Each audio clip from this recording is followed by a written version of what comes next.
My name is Dr. Angela Hill, and I teach chemistry at Westwood High School in Richland School District 2 in Columbia, South Carolina.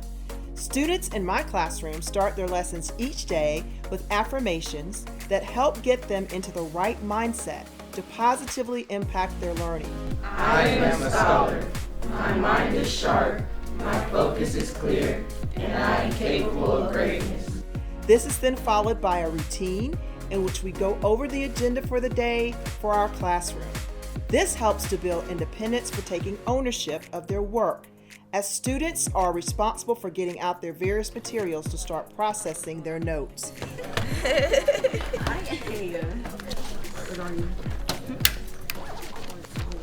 Students also are given dedicated time each day where they work together in predetermined groups. These life skills of organization and collaboration are built upon in high school and will follow students throughout their schooling and well into their careers. Becoming an organized person is a process that begins by learning skills and creating systems for managing materials. Oftentimes, educators become frustrated by lost assignments. For students, creating an organizational system begins to eliminate these frustrations. Developing long-term organizational routines translates to college and career readiness.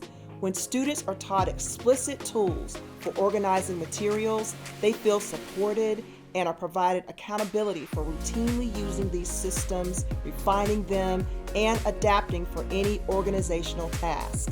Within our instructional model in Richland 2, this core strategy can work successfully to build engagement, or for guided practice, or independent practice.